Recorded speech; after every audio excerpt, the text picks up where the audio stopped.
All right, hello and welcome to Between the Liars with Ryan, and welcome to another episode of Bill Me, where I read the legislation and I track down what our government is doing so you can just tune in and you don't have to worry about it. Today, we're going to be talking about H.R. 5376, which has been misnomered the Inflation Reduction Act of 2022. This was the bill that was passed by Senate Democrats, passed along party lines. Kamala Harris, as the vice president, was the tie-breaking vote. Part two is going to deal specifically with the IRS funding and also some of the Medicare, Medicaid medicine that is available and how the government is fixing those prices. To give you a brief summary, basically what the Democrats have done with this bill is they're capping insulin prices. Now, that should sound familiar because Donald Trump capped insulin prices before he was voted out of office. And the first thing that President Biden did was he removed that cap. So I'm skeptical of whether or not the Democrats are doing anything other than trying to gain political favor. But be aware that not only is this not getting us back to where we were, in my opinion, I think it's going to wind up being worse. And you'll see why when we get to the text of the bill. But it's basically only allowing for that negotiation of prices for specific people. And then they place so many limits on what is exempt, what is not, that when all is said and done, it looks more like a nothing burger with this entire bill, at least these two sections. And then don't forget that nearly $80 billion was allocated in IRS funding. This is largely, as specifically stated by the Democrats, they wanted to enforce audits. They said that we're trying to recoup lost revenue. Now, lost revenue for the IRS means that they didn't have enough agents or enough manpower to be able to enforce the tax evasions on people that they think are evading. Now, remember, I mentioned this last time, and I've placed in the description below the study that states this, but you are more likely to be audited by the IRS if you make under $200,000, which again means that the Democrats who are in office, as well as the Republicans, so your elites who are in the House and the Senate, they're not going to be audited. In fact, they've written themselves out of that. And then the millionaires, billionaires that they like to laud as the people who need to pay their fair share will likely also not be audited. So there's the summary of what the bill is going to do and some news surrounding it. It's basically the same as last time. This was a 557-page boondoggle of, in my opinion, government bloat, because it doesn't actually do as much of what they're saying it does. It really just expands the government power, including their power to tax. Remember last time, and I've linked this below as well. Look right here too. You will be able to see the bill that covers a section that expands the taxes on the people, although they tried to reassure us that it's not going to affect people who make under 400,000. We'll get into that in just a moment as well, because the important thing to remember here is that in the language of the bill, it's also businesses that make over 400,000.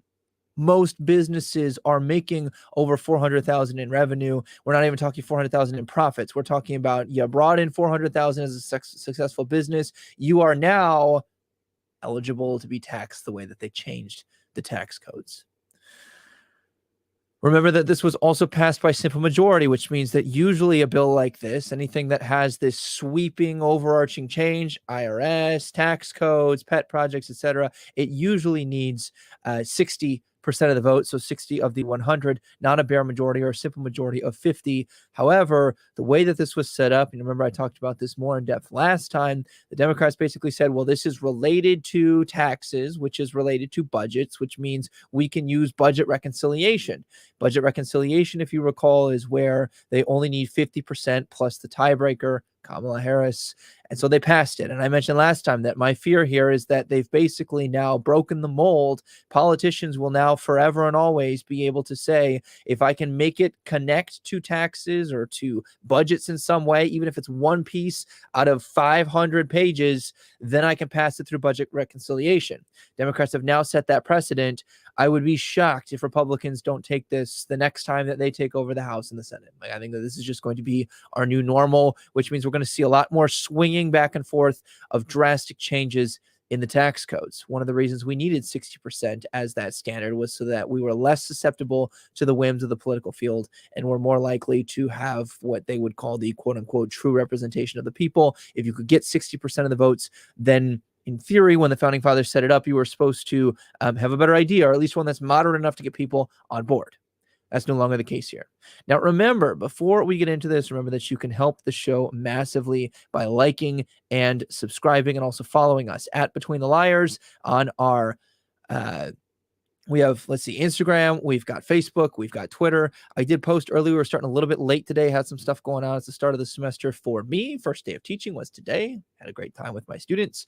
So if you want those live updates, be sure to follow us on our Twitter page and check those. And then if you want to know when things are released as far as scheduling, special guests we're going to have on, I tend to post more of those on our Instagram, also our Facebook page. You can also catch our live streams Tuesday and Thursday, and eventually Ken and I will get Blueprint up and running as a live stream as well. Right now, you're just seeing the recordings released on Fridays. New series. Check it out. Description is below, as well as the link to our first episodes. Okay, so let's go ahead and just jump right into that. I'll go ahead and share the bill text here. Looks a little different, like I mentioned last time. I'm highlighting, helps us get through this faster, especially when it's over 550 freaking pages. I'm not going to read everything. I'm going to read what I think are the most important parts, but the full text is going to be linked below. I encourage you, if you're interested, check that out. And then we'll get into the questions that I have, my ratings, and then the watch list. All right, part 2 of the bill.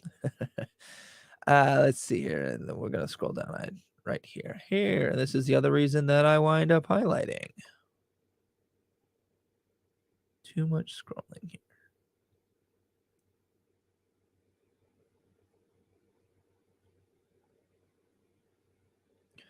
One second.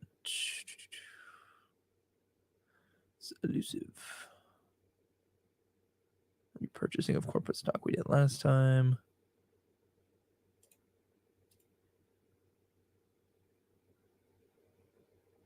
Keep scrolling past it. Okay.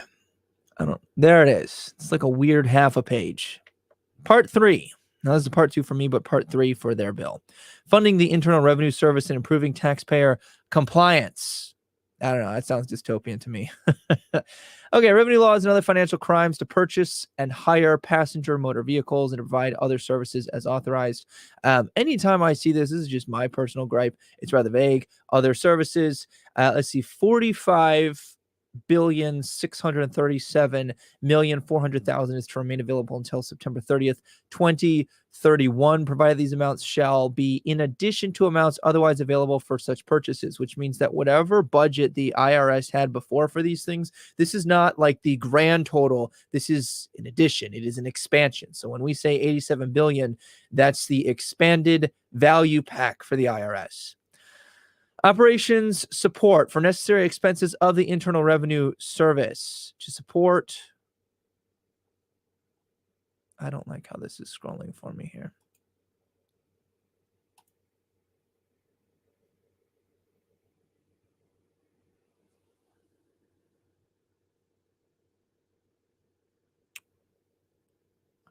To determine and collect taxes, to provide legal and litigation support, to conduct criminal investigations, to provide digital and monitoring and compliance activities, to enforce criminal statutes related to violations of internal such rates as may be determined by the commissioner. 25,326,400,000 to remain available until September 30th, 2031, provided that these amounts shall be in addition. Again, it is the expanded pack. Now, business systems modernization. This is to provide a more personalized customer support, customer service, but not including the operation and maintenance of legacy systems. So this is just to make you feel more welcome. So when you have to deal with the IRS, if you've ever had to deal with them now, I have not personally had to, but my understanding from all accounts is that it is a nightmare. It is almost impossible to get a hold of them. In theory, they're supposed to be helping their customer service. Personally, I hate customer service. I hate sitting on hold with them. I hate trying to get to the right thing, being transferred a billion times, but they're putting all of that money towards that portion there. skipping back up a page for just a second. So this is for the enforcement section. This is to determine and collect owed taxes, provide legal and litigation support to conduct criminal investigations, provide digital asset monitoring and compliance activities. I just want to go over that again and remind you that this is going to be expanded and it's going to be strengthened, but really it's going to be focused on people who make less than 200,000 in a year, because statistically that's what we've seen the focus has been on, and they're going to shore those up. The other thing is that they're also going to determine this based off of what is most efficient for them. So, for example, if they go after people who make under 200,000, those people tend to not have as much of the know-how and like the understanding of the tax codes. They also tend to not be able to hire the lawyers who are going to be able to fight that. And they also tend to not have the additional funds to be able to fight them in court, so they're more likely to settle, etc. Now, that can be a dangerous precedent and dangerous situation for people to be in, because we've seen the IRS be abused in the past. We've seen it be operationalized on behalf of a particular party that's in office. And then we see that with that precedent being there as an option, we know that this is a thing that the IRS can do. If you watch the live stream that I did with the debate portion with Josh and Tony K, that can also be linked below and up in the right-hand corner here. One of my big gripes here is that this is basically a three-letter mafia. It's a branch of the government that is not voted in by the people. They are jobs that are appointed usually by the executive branch, by the president of the United States as the leader. And then they tend to have people, like obviously I could apply for a job at the IRS. I'm not voted in, but that branch itself, it's much like the CIA, the FBI, etc. It's not necessarily directly accountable to the people, unlike Congress is supposed to be, and unlike the president is supposed to be. So what we see here is that this is a branch that also is able to circumvent due process. So when they come after you, you are guilty until proven innocent. Like you have to prove that your innocence. There's not much due process. They can mobilize asset seizures, etc. In fact, what we just read was that they're looking for more finances to be able to make sure that they have the capability to do this. Now, am I saying that that means that suddenly everyone's going to be monitored and have the right strip? No, I'm saying that we're expanding the power of a branch of government which has minimal accountability to the people and has minimal oversight. To me, that seems to be a bit problematic. However, they are losing revenue because they're not able to have the same number of agents to make sure that this gets enforced. If you have no enforcement, you have no way of making sure that you garner this revenue. So they're trying to shore that up. On their part, it's a smart move. For the rest of us, I'm not saying it's not a smart move. I'm saying that, it can have consequences depending on how it is used. So we talked about the customer service here, and then they want under Part B here, a task force to design an IRS-run free direct file tax return system for necessary expenses of the Internal Revenue Service to deliver to Congress within 9 months following the date of the enactment of this act. So 9 months from now, because, well, it's been passed. It hasn't been signed by the president yet. So once it's signed by the president, presuming it passes the House of Representatives, they have 9 months, and then they have to provide a report on the cost, including operations for differential coverage based on taxpayers until September 30th, 2031.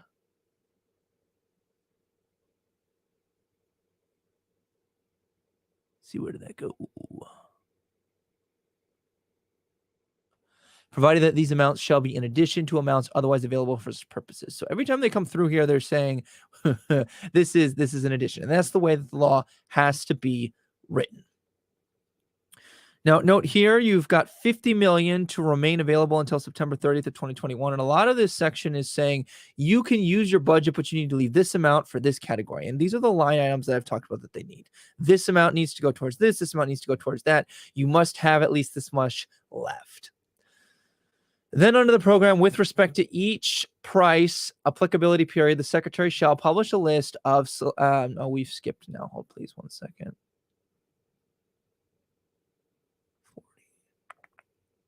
I don't know where that page went. There we go. Publish a list of selected drugs in accordance with Section 1192. So this is now the IRS. Basically, it's very straightforward. They've got a set amount that they have, a set amount that they have to leave. And then we've got this. Basically, the government is going to be fixing the amount that they deem to be a quote unquote fair price for the not for the medical aid, because it doesn't talk as much about Medicare and Medicaid. It talks more about the medicine that people purchase, the drugs, the drug development, etc. And what you're going to have is you're going to have a fixed profit through this language here. What's going to happen, number one, and this is done at the leadership of the secretary. If you recall, we wound up saying last week that the secretary has a lot of discretionary power.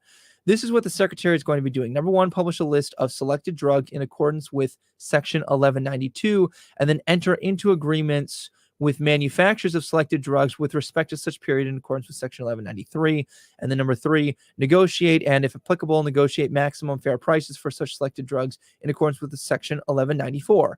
Now, here's my little note that I put here. Anytime you fix a profit in a capitalistic free market structure and you limit the amount of profit somebody can make, and you say this is a fair, and we know that or at least I think we can assume that we'd see something similar to the language that the Democrats have been using for gas prices, right? So there's a lot of taxes piled on top of gas prices that the state and the federal and then the cities can level on top of these, which means that if I can make something for $10 and I charge $20, so whatever it costs me for, I have $10 profit there. And they're like, well, you got to pay $4 in your national tax and $3 in your state tax and $2 in your local tax. Well, now I'm only looking at like $3, $4, $5 profit max. Not as bad, but what they're doing now is they're going to shrink that, because they're saying, well, there's no reason for you to be charging $20 or $10 over what it costs you to make it, even though they're taxing it and regulating it. And then they say, so that means, well, you can only charge a $7 profit. You can't charge 10. Well, now I've got $1 profit. And at that point, frankly, it's not worth my time, because I, as a manufacturer, let's say I have employees and et cetera and so forth. But they water this down with the narrative that X thing is greedy, whether it's the corporations or the billionaires or whoever they want to point their finger at. And they say these people are greedy. That's why the prices are so high. And there are times, yes, where greed is a factor. However, if the government fixes profit margins, we never see that being a positive economic factor for the consumers. Basically, what a fixed profit means is there is a fixed margin for which people can actually invest their time, their money, their labor, etc., and have a return on their investment. And then you have to account for taxes, etc., which the government is raising now. They have a couple of options. They either don't make them, so they don't produce things because it's not economically feasible for them to do so, or the quality goes down. So if I can't make this quality of product for $10 anymore, so I can only charge a profit of $7, but I can still charge $7, but now I lower the quality by a little bit, I'm able to make it again. Like those as a producer are my two options. Well, that eventually trickles down to how it affects the consumer. So these are things we want to think about as we're thinking about what is the government writing in terms of their tax codes, as well as their fixing of prices here. Initial price applicability year. The term initial price applicability year means a year beginning with 2026. The period beginning with the first initial price and applicability year with respect to which drug is selected drug, and ending with the last year during which the drug is selected drug. So these are definitions right here. Now, here they have the term for maximum fair price, and that is dispensed to the individual at a pharmacy by a mail order service or by another dispenser, an individual who's enrolled in a prescription drug plan under Part D, Title 18, Roman numerals killing me here, or an MAPD plan under Part C of such title. So what this is doing here is it's saying that this is what it's going to be. This is the definition. It's a fair price, eligible individual means with respect to a selected drug, the things that I just read. What they're saying here is this is the maximum amount a consumer can pay. So if we go from production to pharmacy sales, et cetera, and wherever they add up the prices, everybody takes their cut for their services. By the time it gets to the consumer, there is now a max amount that they can pay. Conversely, that would mean there's a max amount that they can charge. What this usually means, especially if we're looking at like an example of this that would run parallel, is like insurance rates. When they set those, when they fixed those, insurance companies wind up raising your deductibles or your premiums. Like they find a place that the government's not regulating, and then they raise them. Or they're going to say, all right, this age group, category, etc., is too high risk. And by too high risk, it means we're likely to have to keep paying out. And because we can't recoup that money based off of, just charging you a higher premium, we just can't cover you. The consumer never wins here anytime the government gets involved in fixed prices, because it tampers with the free market. It limits who can exchange what goods and services with whom, and for what price they can exchange those for. And so eventually you just reach a world in which people are just not insured because they're too high of a risk. Or we're not going to cover these under our plan. Like, we will not allow X prescription to fall under this particular plan because you're not paying enough for it to be profitable for us. Profit is always driving. And we can argue that that's greedy, and that's, I disagree with that. But if we're saying that profit, I mean, that's just where the market goes. I'm not saying that there are not people and corporations who charge more than they should, more than what would be a reasonable amount. But when the government passes a bill that says we're fixing a reasonable amount is incredibly subjective. What is a reasonable amount? What is it to you? You can comment below. What do you think is a reasonable amount? Because I guarantee you, what you think is a reasonable amount, I will think of as different. I'm going to, of course, think, the less I can pay, the better. We don't tend to think big picture, right? When I have to pay my monthly insurance for healthcare or life insurance, whatever you're being insured for, we tend to think, man, money's going out. And if someone comes to you and says, well, you can pay less. Well, I'd be like, well, great. And what this bill, I think, is doing in the way that it's been covered, we don't often think about what is the trade-off here. So as we're going through, I'm trying to get us to think. I'm not saying this is the way it's going to be, and I'm not saying that this is bad. I'm saying that this is very likely what will happen. In fact, what we just saw was, I think it was Ford and GMC, two of the major car manufacturing companies, the amount that the Biden administration basically taxed them and like rearranged funds or limited, however they did it exactly. It was a credit so that people could get credit for electric vehicles, EVs. They just slapped that on as additional tax. We don't win here anytime the government does that. So here they say, in general, not later than the selected drug publication date, with respect to an initial price applicability year in accordance with submission B, the secretary shall select, so the secretary selects, and publish a list of the following things. Number one, a negotiation eligibility drugs described in paragraph A of subsection D1, but not subparagraph B of such subsection. And this is why I say that they kind of shuffled around so many things. You get lost in that shell game. It's like the car where they like find the queen or find the little ball under the shells, and they're switching them around. You'll lose track. And they say, well, these things are eligible, but these things aren't. But these things are in these specific circumstances, or these things are if they're subsidized by X, Y, or Z things, or by the government. And then when all said and done, nothing's really changed, at least that I can notice. Number two right here, 15 negotiation eligible drugs, 15 drugs. And later on, we'll also see that there's also specific parameters, like new drugs, experimental drugs, very niche drugs for like very dangerous diseases, etc. Those are not eligible for this. Also, if it's not a part of the Medicaid, Medicare, so for more elderly people, it's not going to count. And right here it says they select from ranked drugs with the negotiation eligible drugs with the highest ranking drugs. The secretary makes a determination described in paragraph 1, and it shall not be subject to the negotiation process under the section 1194 with respect to such negotiation period, and shall continue to be considered a selected drug under this part with respect to the number of negotiation eligible drugs published on the list under subsection A with respect to such initial price applicability year. Between that specific section and then everything else that they've got going on here, basically what this means is we've got a list of drugs that are eligible for price negotiation. We're going to fix them. We've got the rest of them are not. So in the grand scheme of things, very unlikely that given the limited list that you're even going to encounter things that are limited where you benefit from that. But where companies pass off other things, we're likely to have to foot that bill. So here's how they define a negotiation eligible drug. It means a qualifying single source drug as defined in subsection C that is described in the following paragraphs. Basically, they can also offset or like reset this by if one company that's currently producing it is eligible for this negotiation, but then it's acquired by a different company, resets. And that drug is no longer going to be subject to this type of price fixing. So in theory, what I think that would result in is companies will sell out to other companies, at least as a shell corporation, in order to avoid paying taxes. Companies are not dumb.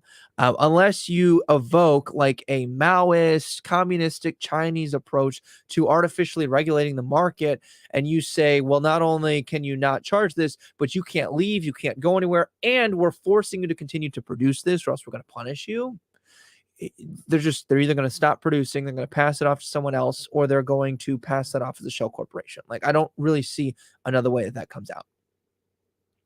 Now, Part D here deals with the drugs. It says determined by the Secretary in accordance with paragraph during 2021 and defined as are equal to or less than 1% of the total expenditures under such Part D are equal to at least 80% of the total expenditures under such Part D as so determined for all covered Part D drugs for which the manufacturer of a drug has an agreement in effect under Section 1860D 14A during such year. Now, they don't actually lay this out in the bill at all. It's in a different section of the law. And this is why these are not only boring, they're very convoluted. And what really disturbs me here is that people, namely our senators, they don't actually read this enough for, and they don't give them enough time even to read and skip around enough before we actually wind up calling for a vote on it, or they call for a vote on it. Here's the limitation. A drug shall not be considered to be a qualifying single source drug prescribed in these clauses if the manufacturer of such drug is acquired after 2021, so at any point now, by another manufacturer that does not meet the definition of a specified manufacturer. This is why I say buyout and shell game. And then they talk about specific selected drugs, etc., and so forth. Okay, here we have, it says, has been licensed under Section 351A of such acts and is marketed, sold, or distributed directly or indirectly to retail class of trade under a different labeling, packaging, etc.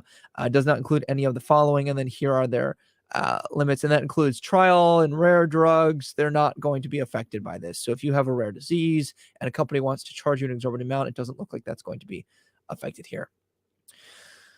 Manufacturer agreements, and this is the part that really bothered me. The Secretary shall enter into agreements with the manufacturer of selected drugs with respect to a price applicability period, which means that they're getting select manufacturers are going to receive government contracts effectively.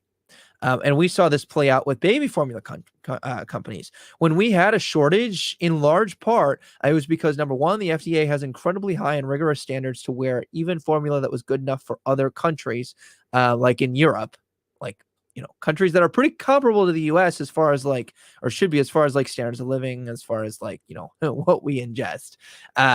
Good enough for them, not good enough for us. So they would throw out those. But also what would happen is the government gives a contract to one of three different formula companies. We'd probably see something similar here.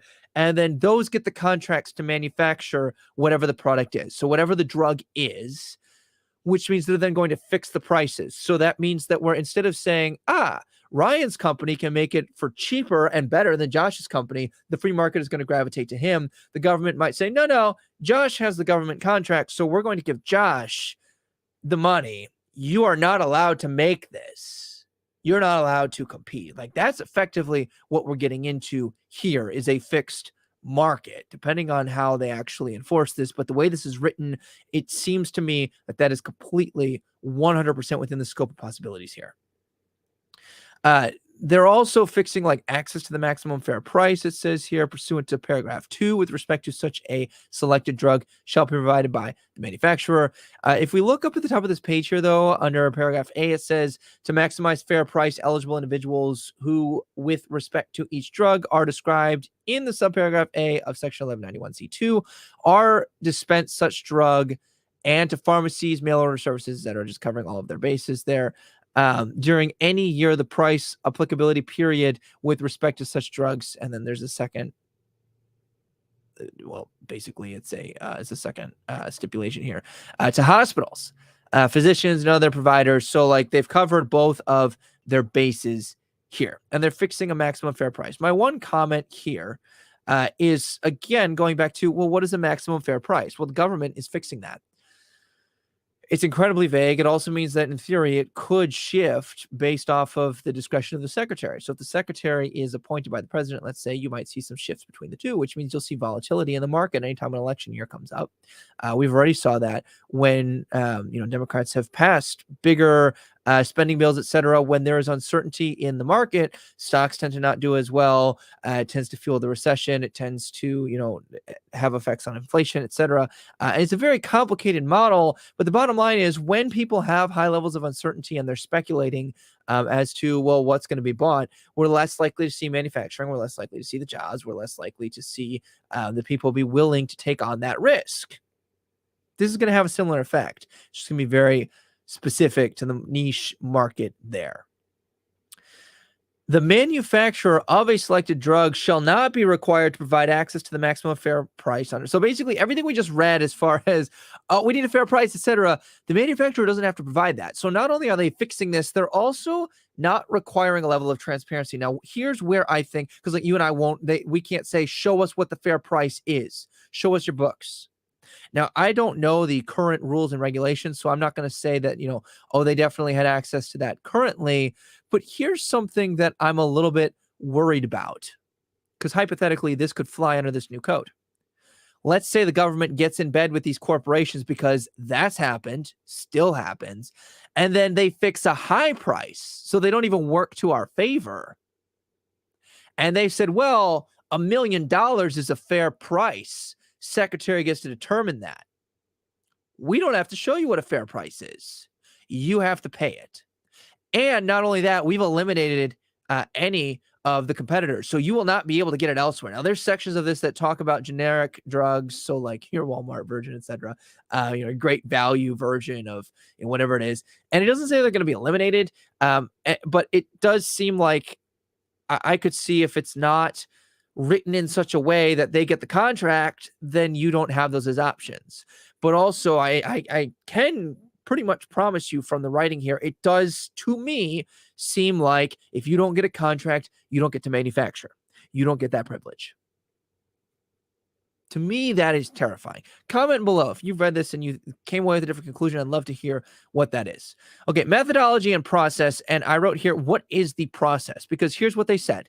The secretary shall develop and use a consistent methodology and process in accordance with paragraph 2 for negotiations under subsection A. Now, we read it. There wasn't a whole lot there. There wasn't very specific guidelines. They basically said you can fix prices in this, and this way, and that's it. These people can get contracts if they qualify under these statutes that aims to achieve the lowest maximum fair price for each selected drug. Now, again, in theory, it should truly be the lowest fairest price, but it is not only vaguely written, there is no metric mentioned here, and it's up to the discretion of the secretary. That's the law. The law has to be specific. The law here is not specific. So that tends to bother me. And then basically they're supposed to submit a report every year. And then I think we've come up on pretty much they've got compliance monitoring, the establishment of procedures to ensure that the maximum fair price for selected drug is applied before any coverage or financial assistance. Like basically before you can get the benefits of all of these things, we've got to sort all of this out. They've wrapped it up in a beautiful bow of red bureaucratic tape. And then they talk about the violations of them. But that's pretty much what they're doing here. I'm going to keep scrolling to make sure that I've got this. They've got licensing and stuff like that. But yeah, that's pretty much the way this is going to be. So here is, let's see, they got an anti-abuse rule here on page 1. I think it was 132. Yeah. So you got to manufacture a rebate for certain drugs, and it just goes on, but like it doesn't get any better. There's more specifics, but again, it seems to be more of a do nothing sandwich. Subsection 4, the manufacturer is not a first approved applicant for a competitive generic therapy. So again, they're having like a list here of like how the FDA, again, another 3-letter mafia here, National Drug Code Directory. If it's not a first applicant, if it's not a first approved, and then you got a biological license, payment, amount, benchmark.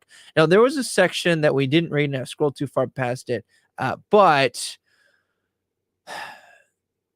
what it did is it basically said that the secretary gets to fix the price. They get to set it, and they get to set it off of their metrics, which they don't outline here, but I assume they've got them somewhere else, surely, but I don't know. And then they say, well, these companies get to push back and they get to counter offer, but it has to be done within specific parameters. Like they only get 30 days, and then they have to like be very specific as to why they think this should be more based off of the metrics of the government here.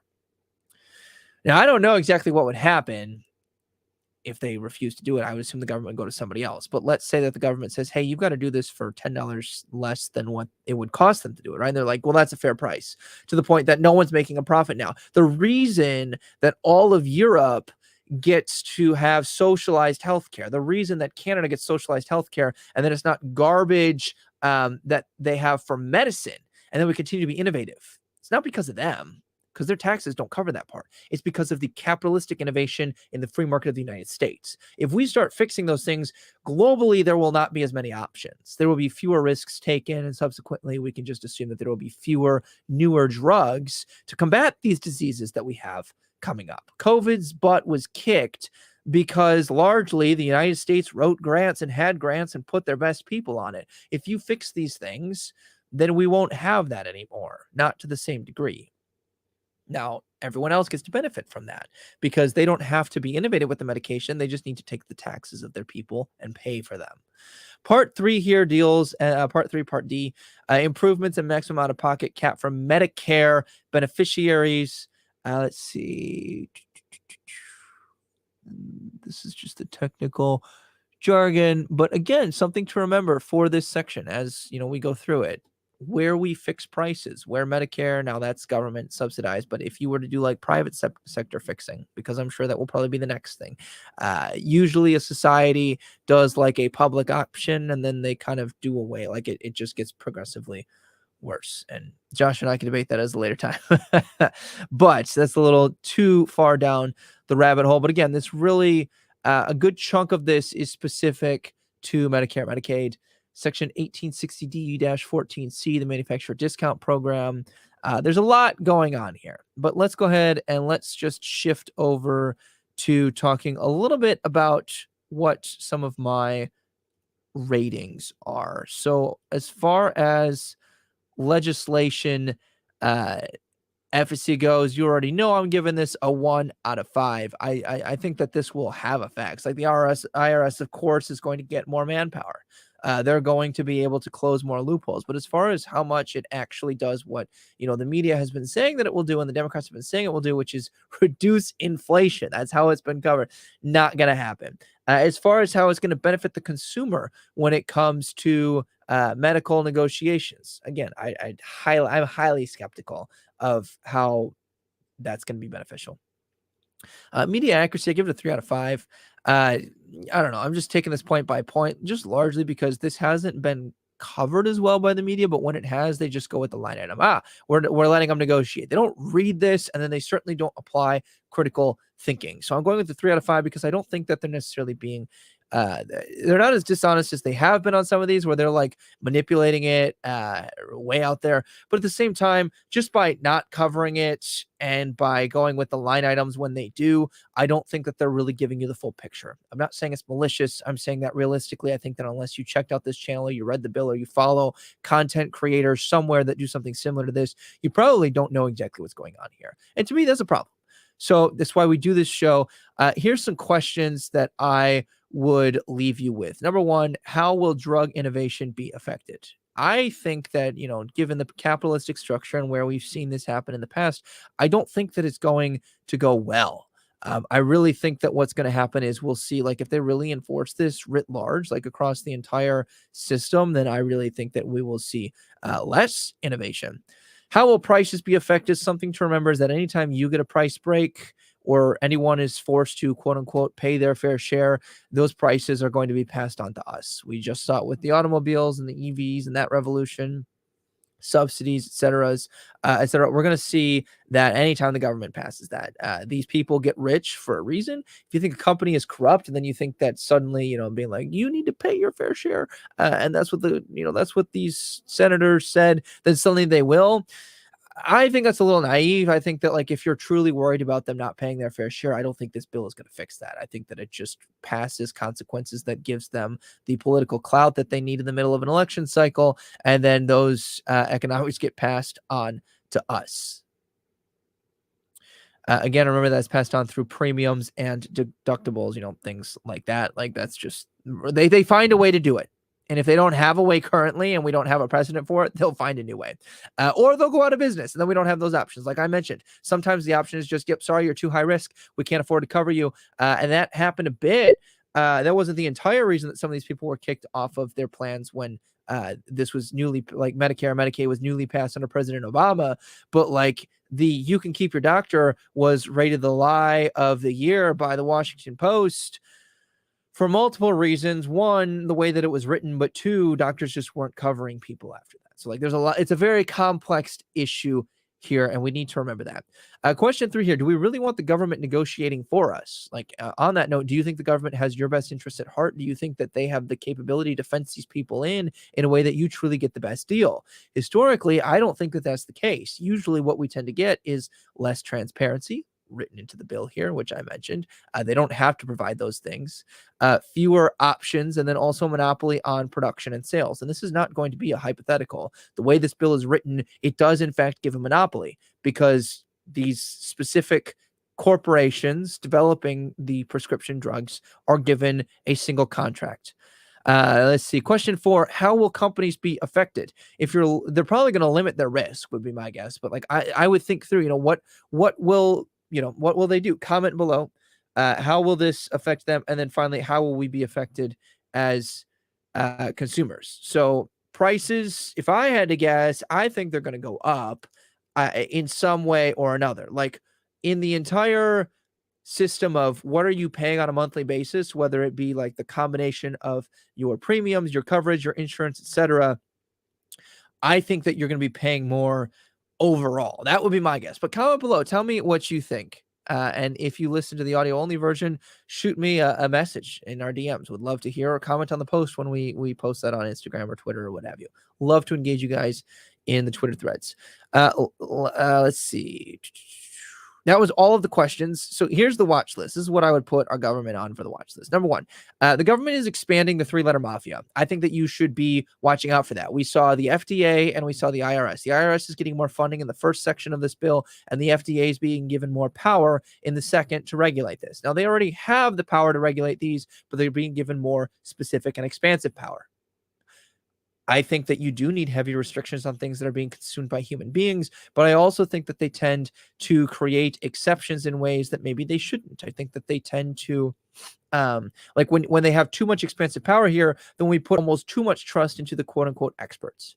I'm not saying that they're not experts. I'm not saying that they don't know the best way to do their job, but I'm saying that they're not accountable to the people. And that might be something that we want to watch. Pay attention to that. See where they go with this. Look at how they're expanded in the next bill. Look at how the IRS winds up enforcing this over the next year. Like, pay attention to how that happens, because we've also seen that the IRS in particular is operational against specific people or specific political parties. Barack Obama actually did this at one point just by what they allowed to be tax exempt, and he operationalized the IRS into investigating his political opponents. And he's not the only one to have done that, but that is one avenue that the IRS can be politically manipulated, and we need to pay attention to that. The second watch list item here would be the government monopoly on drugs. My question here: do you want the government approved drugs and manufacturers to be the only ones available? And I'm not talking about like the FDA approved this because they had to undergo rigorous testing. I'm talking about, do you want the secretary to be the one who is negotiating what is the quote unquote best option? Because if they're negotiating the best option, they're not saying, hey, who will do this for this amount? Maybe they do, but probably what will happen is that he or she is more likely to just say, we'll give you this contract because we've got this incentive here for you to be the one to get that. That happened with the baby formula. That's the way those incentives wind up working. And then they usually they basically have someone in mind, and then they negotiate the price, and then they say, that's a quote unquote fair price. That's usually how this plays out, because the government tends to be corrupt. So I would say, do you trust them? I don't. That's why I'd put them on this watch list and I would pay attention to this.